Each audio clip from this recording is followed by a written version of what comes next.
A diversidade, ela a partir do momento em que você está inserido em um ambiente escolar, a diversidade se caracteriza pela multiplicidade dos seres envolvidos ali naquele contexto.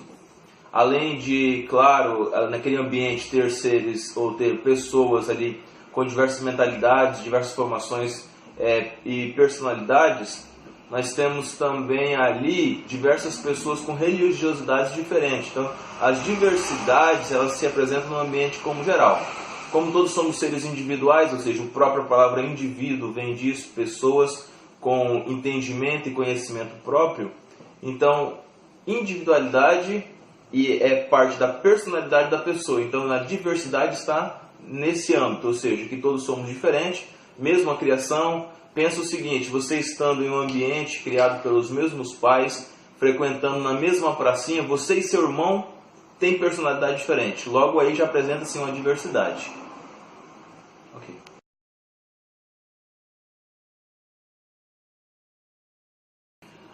Geralmente na escola a gente encontra alunos com dificuldades, exemplo, tanto de aprendizagem, mas também alunos que são surdos, surdo-mudo, né?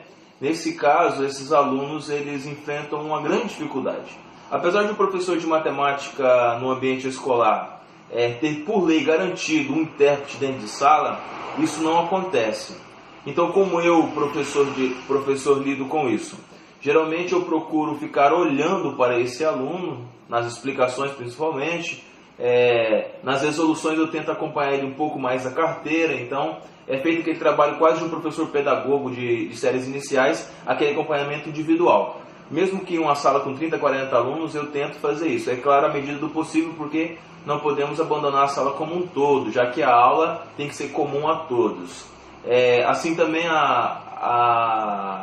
os exercícios para esses alunos são os exercícios um pouco mais diferenciados, procurando atender às necessidades deles, tanto a intelectiva como também da dificuldade que ele tem.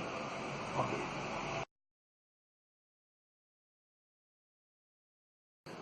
Eu trabalho na escola Clodoaldo Nunes de Almeida, que é na cidade de Cacoal. Nessa escola apresento alunos com mobilidade reduzida, alguns alunos com deficiência intelectiva, e também eu tenho na primeira série do ensino médio, como uma escola somente de ensino médio, nós temos aluno com surdez. Então, essa aluna ela consegue, com o aparelho, ela consegue utilizar o aparelho e entender algumas palavras. Mas assim, o que mais aparece mesmo, o que mais está presente na escola, no ambiente escolar, são alunos com surdez. Existe o AEE, que é assistência a esses alunos especiais na escola, só que só tem uma professora responsável por isso. Então, como ela também é uma professora com 25 horas ou 32 horas dentro de sala, ela acaba por fazer um trabalho manhã e tarde mais alternado. Nessa escola também eu procuro, com esses alunos, integrar ele à sala de aula, dando mais evidência a ele, principalmente assim, quando vai escolher um grupo para apresentação, para que não deixe esse aluno fora, principalmente também quando nós vamos fazer um trabalho individual de apresentação lá na frente, ou até mesmo trabalho em grupo, então a gente procura sempre ingressar ele primeiro.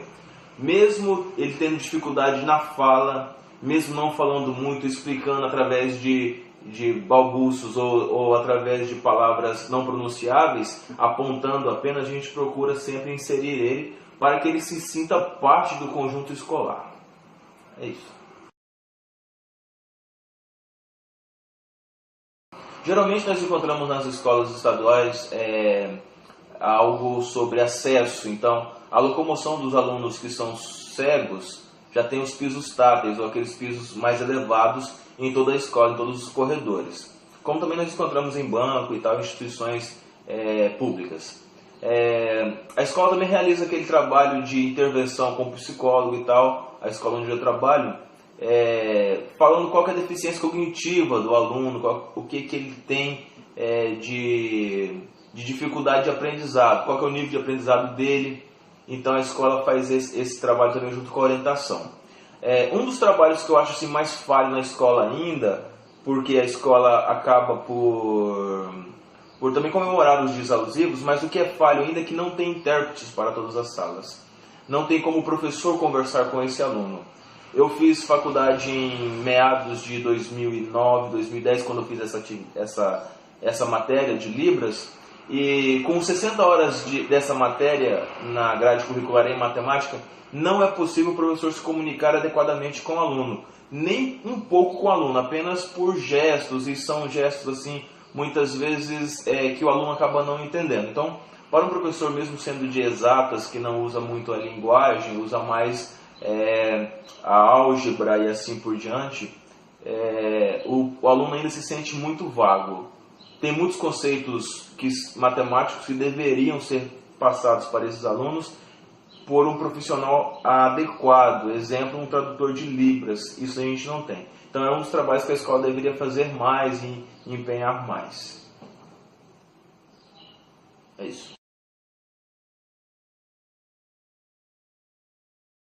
A despeito da formação docente, o próprio aluno que está em uma universidade, ele se depara quando vai para o estágio, principalmente no início aí, ou no final, no início do sexto semestre, ou no final dos anos letivos, onde ele está terminando sua graduação, quando ele entra em uma sala de aula que ele encontra algum aluno com dificuldade de aprendizado, algum aluno, exemplo, um aluno surdo, ele se depara com essas dificuldades. Então, tratando desse ambiente, eu, como professor, eu fui para uma sala de aula nesse momento, e eu me deparei nesse ano com um aluno, assim, uma aluna que ela tem dificuldade, então, auditiva.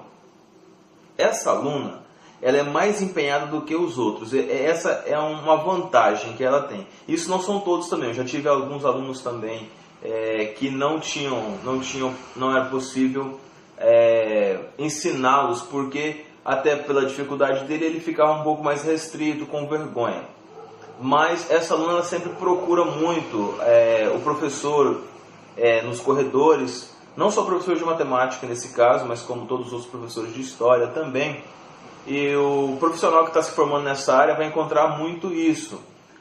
A direção, como a organização também, como a supervisão, não tem capacidade, nós não temos capacidade para trabalhar efetivamente 100% com esse aluno.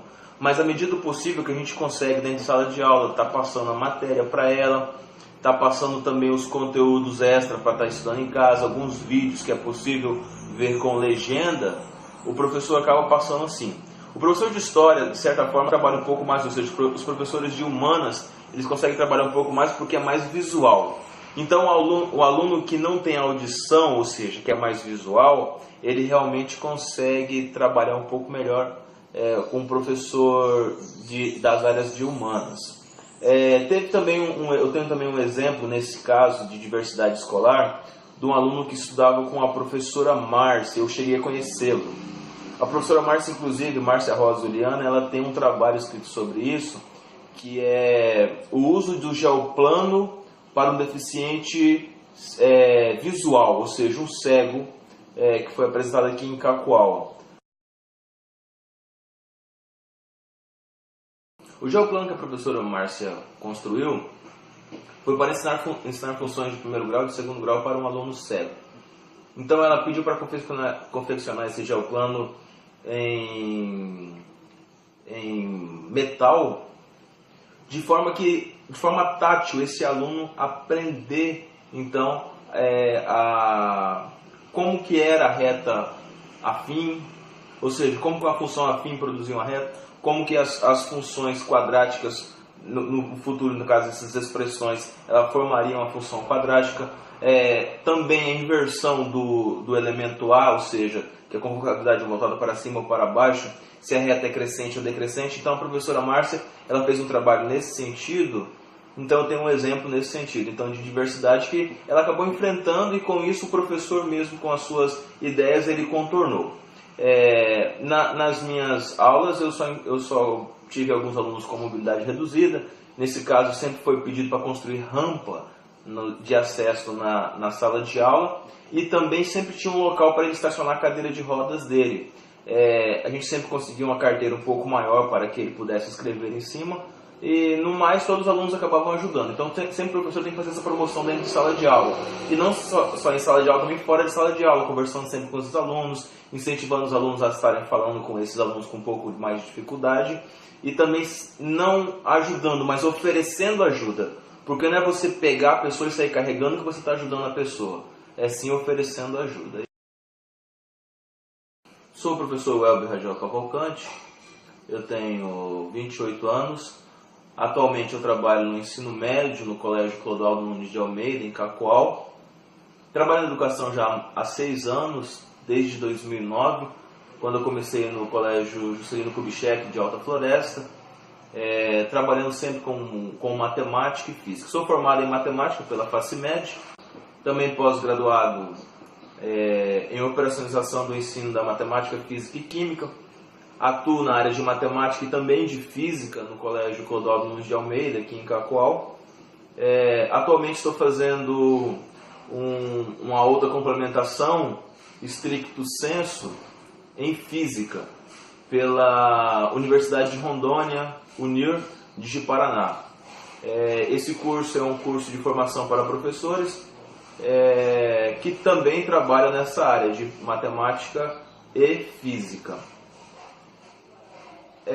Ainda aqui no colégio, esse colégio onde eu trabalho, o Colégio Clodoaldo, possui apenas ensino médio, já que o governo estadual ele juntou alguns alunos, ou seja, os alunos do mesmo nível de ensino. Então, nível 2, Fundamental 2, ficou em algumas escolas, e a escola onde eu trabalho só possui ensino médio, ou seja, de primeiro, segundo e terceiro ano apenas. Eu acho que é isso. Obrigado a vocês, obrigado ao curso, obrigado aos educandos desse curso que está assistindo esse vídeo, e também aos que me entrevistaram. Um abraço para vocês, sucesso. A luta é árdua, mas vocês vão conseguir. Valeu!